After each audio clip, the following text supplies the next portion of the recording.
விக்கிரவாண்டி சட்டமன்ற இடைத்தேர்தல் பரப்புரையில் கூடியிருக்கிற அண்ணன் உள்ளிட்ட அனைவருக்கும் அன்பு வணக்கம். இந்த கூட்டத்துக்கு வருவதற்கு முன்பு சில பதிவுகளை பார்க்க முடிந்தது. திமுகவினரோடு நாம் தமிழர் கட்சி மோதல் என்று ரொம்ப தப்பு. அது திமுகவினரோடு நாம் தமிழர் கட்சி ஒருபோதும் மோத போறது கிடையாது. திமுகவில் இருக்கிறது யாரு? எங்க அண்ணன் தம்பி, என் சித்தப்பன் பெரியப்பன், என் மாமன் மச்சான், என் அங்காளி பங்காளி. அவர்களோடு எங்களுக்கு மோதலே கிடையாது. எங்களுக்கு மோதல் திமுக தலைமை கோபாலபுரம் குடும்பத்தோடு மட்டும்தான் எங்களுக்கான மோதல். அது என்ன மோதல்? கருத்தியல் மோதல், கொள்கை மோதல், கோட்பாட்டு மோதல், சித்தாந்த மோதல், தர்க்க மோதல், தத்துவ ரீதியான மோதல். திமுக காரன், பழைய திமுக காரனை பார்த்திருக்கியா? பழைய திமுக காரன் கூட தான்டா நாங்க இருக்கிறோம். பழைய திமுக காரன் தான் நாங்க. என்னுடைய அண்ணன் செந்தமிழன் சீமான் பழைய திமுக காரன் தான். நான் பழைய திமுக காரன் தான். எங்க அண்ணன் இமாயின் பழைய திமுக காரன் தான். எங்களுடைய ஜல்லிக்கட்டு ராஜேஷ் பழைய திமுக காரன் தான். எங்க அண்ணன் ஜெகதீச பாண்டிய பழைய திமுக காரன் தான். யாரு பழைய திமுக காரன் இல்ல? எல்லோருமே திமுக காரன் தான். நாங்கள் பேசுவதை அதிகமாக கேட்பதும் இப்போதைக்கு இருக்கிற திமுக காரன் தான். தமிழ்நாட்டில் சீமானுடைய பேச்சை நாம் தமிழர் கட்சிக்காரர் கேட்பதை விட அதிகமாக கேட்பது திமுக காரன். ஏன்? தமிழ்நாட்டில் பேசுற ஒரே தலைவர் கண்ணன் சீமான் தான். ஏனென்றால் தமிழ்நாட்டு அரசியல்ல பிளேட்டோ குறித்தும் பேசுவார், பிடல் காஸ்ட்ரோ குறித்தும் பேசுவார், சாக்ரட்டிஸ் குறித்தும் பேசுவார், அவர் தமிழ்நாட்டில் நம்மாழ்வார் குறித்தும் பேசுவார், திராவிடம் குறித்தும் பேசுவார், தமிழ் தேசியம் குறித்தும் பேசுவார், இந்தியம் குறித்து பேசுவார், புத்தர் குறித்து பேசுவார், பூலே குறித்தும் பேசுவார், அம்பேத்கர் குறித்தும் பேசுவார், அரிஸ்டாட்டில் குறித்தும் பேசுவார். தமிழ்நாட்டு அரசியல் ஒரு தலைவன் புள்ளி விவரத்தோடு வரலாற்றை பேசுறார் என்றால் அது எங்க அண்ணன். அப்ப திமுக காரங்க தான் அதிகமா கேட்கிறாங்க. ஒவ்வொரு நாளும் சமூக வளையத்தை திறந்தால் விமர்சனம் செய்கிற திமுக காரங்க நம்ம பார்த்திருக்கிறோம். நம்மளை பாராட்டுகிற திமுக நம்ம பார்த்தது இல்லை. நம்ம சாலை ஓரங்களில் தேநீர் குடிக்கும் போது கரைவேட்டி கட்டிட்டு எனக்கு எங்க அண்ணன் ஜெகதீச பாண்டியன் கள்ளக்குறிச்சியில் கூட்டத்துக்கு கூட்டு போயிருந்தாரு. கள்ளக்குறிச்சி கூட்டம் முடிஞ்சு கள்ளக்குறிச்சி அது எந்த ஊர்னது? ஆத்தூர். ஆத்தூர்ல ஒரு கூட்டம் முடிஞ்சு பார்லிமெண்ட் தேர்தலில் சாப்பிட்டுக்கிட்டு இருக்கோம். அப்போ நல்ல பல ஒரு ஃபார்ச்சுனர் காரு, ஆளு நல்ல பளபளன்னு இருந்தாரு. பெரிய செயினுக்குள்ள ரவுண்டா கலைஞருடைய போட்டோ, கையில ஸ்டாலின் போட்ட ஒரு 8 விரல் 10 விரல்ல 8 விரல்ல மோதிரம், நல்ல கஞ்சி போட்டு கட்டு சட்டை வந்து நாங்க நினைச்சு சும்மா நின்றுட்டு திமுக காரர் இருக்கிற இவருங்க நம்மகிட்ட எங்க பேசிட்டு இருக்காரு அப்படின்னு வந்து எங்க அண்ணன் கையும் எங்கையும் கொடுத்துட்டு ஜெகதீச பாண்டியன் கையும் எங்கையும் கொடுத்துட்டு சிறப்பா பண்ணிட்டு இருக்கீங்க. நாடாளுமன்றத்தில் விட்டு அடிச்சிருவீங்க போல இருக்க ஜெகதீஷ். நான் கூட நீங்க ஒரு கம்மியா வாங்க நினைச்சேன், பயங்கரமா போயிட்டு இருக்கு அப்படிங்கிறாரு. தினம் உங்க அண்ணன் சீமானுடைய பேச்சையும் சாட்டை வீடியோவும் பார்க்காம நான் தூங்குறது இல்லைன்னு சொல்லி திமுகவுடைய முக்கியமான பொறுப்பாளர், அவர் பேரு எம்பி பட்டியல் இருந்தது. அது ஒரு சாம்பிளுக்கு சொல்றேன். அது மாதிரி பலாயிரக்கணக்கான ஸ்லீப்பர் செல்லு நமக்கு திமுக இருக்காங்க. நான் கூட சொன்னேன், அது யார் அந்த அமைச்சர் கேட்டாங்க. திருச்சியில இருந்து உண்மையிலே ஏர்போர்ட் பிளைட்ல போகும்போது திருச்சி ஏர்போர்ட்ல ஒரு அமைச்சர், திருச்சி ஏர்போர்ட்டோட வேற யாராவது கற்பனை பண்ணிக்காத, திருச்சி ஏர்போர்ட்ல ஒரு அமைச்சர் கையை கொடுத்துட்டு 26ல அப்படின்னு போறாப்புல. ஒரே வார்த்தை கோட்வேர்டு அக்செப்டட். அதனால நம்ம சண்டை எங்களுக்கு திமுகவோடு கிடையாது, திமுக தலைமையோடு சண்டை இடுகிறோம், திமுகவுடைய கோபாலபுரம் குடும்பத்தோடு சண்டையிடும். ஏனென்றால் இந்த நாட்டை 50 ஆண்டு காலமாக கொள்ளையடித்து வைத்ததால், இந்த மக்களை ஏமாற்றியதால், இந்த மக்களை ஆடு மாடுகளை போல வைத்து 200 ரூபாய்க்கும் 300 ரூபாய்க்கும் வாக்களை பறித்ததால். எதையாவது திமுக போய் கேளுங்களேன். எங்க இந்த மாதிரி வேங்க வெயில மலம் கலந்த தண்ணியை கலந்துட்டாங்களே, பெரியார் எப்படிலாம் போராடிக்கார் தெரியுமா?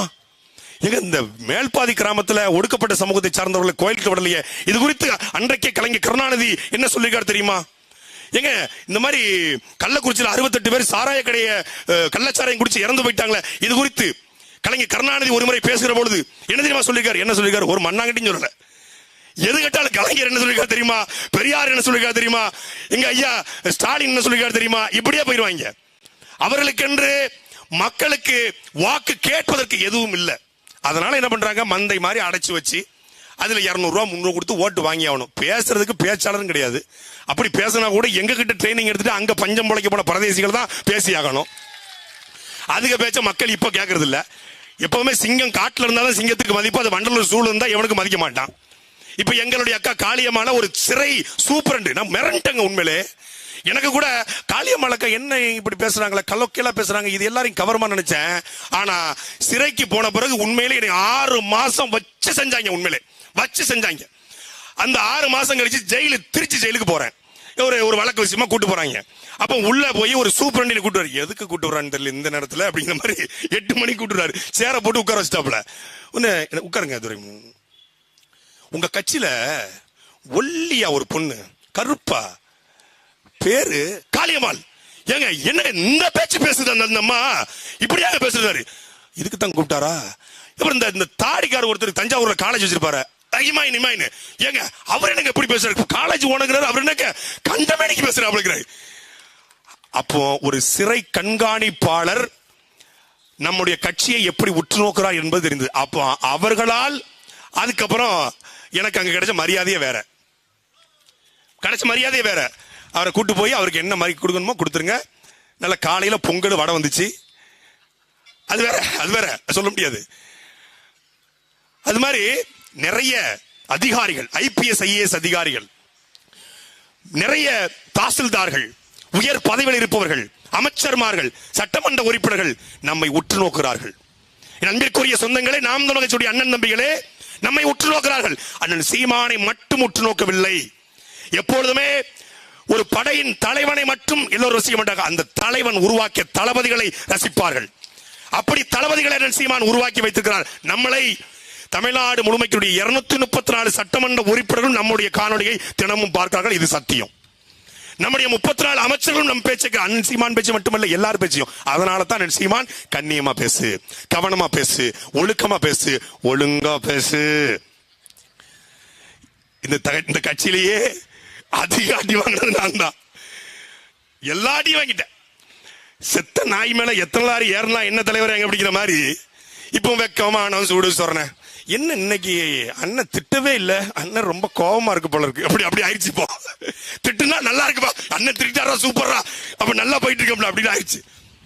ஏன்னா 2 முறை கட்சி விட்டு நீக்கப்பட்ட பிறகும் சாட்டை துறைமுருகன் கட்சியில் எப்படி இணைஞ்சாரு? டேய், நான் அரசியலுக்காக நாம் தமிழர் கட்சிக்கு வரலடா, நான் நாம் தமிழர் கட்சியை பார்த்துடா அரசியலுக்கே வந்தேன். என்னை கண்டம் துண்டமாக வெட்டி போட்டாலும் கடைசி நொடி வரை நாம் தமிழர் சீமான் என்ற கோட்பாட்டுக்காக நான் மட்டுமல்ல, ஒட்டுமொத்தமான நாம் தமிழர் கட்சி தொண்டர்களும் நிற்பான். அப்படி எங்களை அண்ணன் சீமான் உருவாக்கி இருக்கிறார்.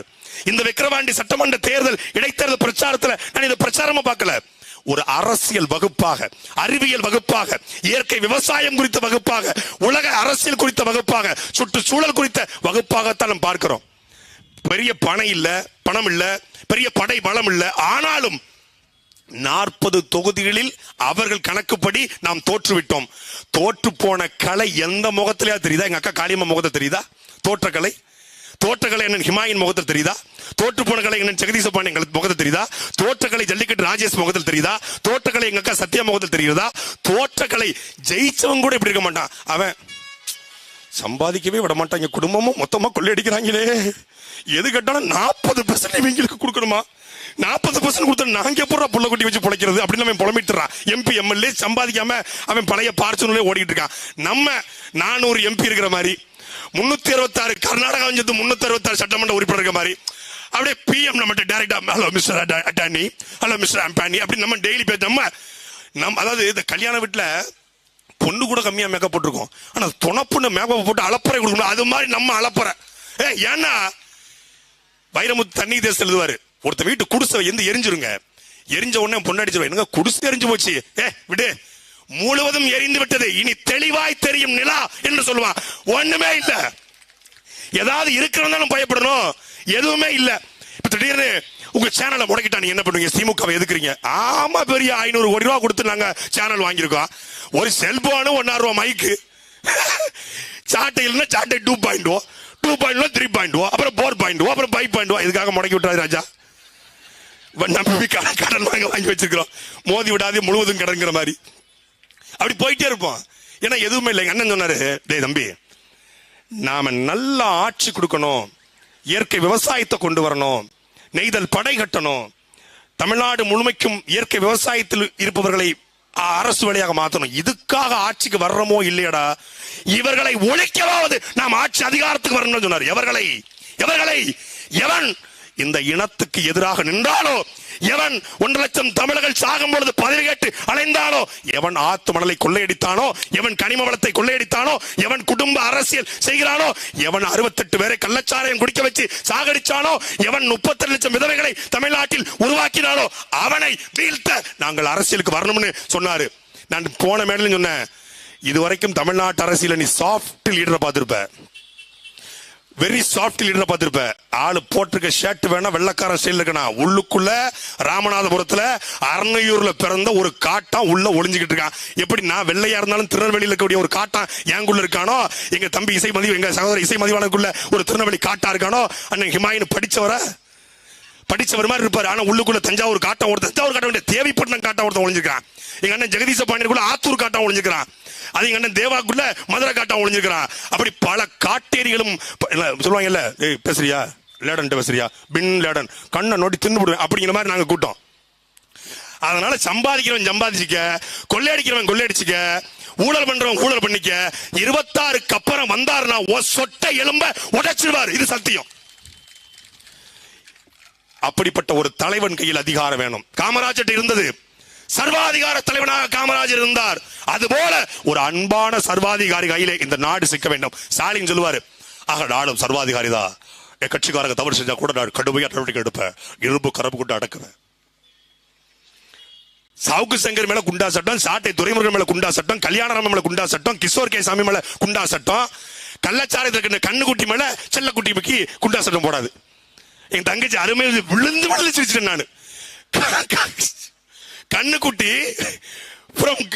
கண்ணுக்குட்டி டு கருணாநிதியின் செல்லக்குட்டியா, எப்படித்தான் யோசிக்கிறாங்களோ. அப்போ ஒரு வெறி பிடிச்ச கூட்டத்தில் நீங்க அதிகாரத்தை கொடுக்கணுங்க. அப்படி சர்வாதிகாரி ஸ்டாலின் சொல்லுவாரு, அவர் செய்ய மாட்டாரு, ஏன்னா செய்ய தெரியாது, நோக்கம் இல்ல, இன்டென்ஷன் இல்ல. இன்டென்ஷன் இருக்கணும், எய்ம் இருக்கணும், கோல் இருக்கணும், நோக்கம் இருக்கணும், இலக்கு இருக்கணும். அவன் இலக்குக்காக உழைத்த தேசிய தலைவன் பிரபாகரனுடைய தம்பி, அவன் இலக்கை நோக்கி பாய்வான். அதுக்கு நாம் தடைக்கல்லாக இல்லாமல் படிக்கல்லாக நிற்போம். எல்லோரும் பெரும் படையாக வர்ற 2, 3, 4, 6, 7, 8 ஒட்டுமொத்த நாம் தமிழர் கட்சியும் விக்கிரவாண்டியில் முகாமிடுவோம். விக்கிரவாண்டியை நாம் தமிழர் கட்சியின் கோட்டையாக மாற்றுவோம். இது திமுக கோட்டை என்றால் அந்த கோட்டையிலே பெரிய ஓட்டையை போடுவோம். நன்றி, வணக்கம்.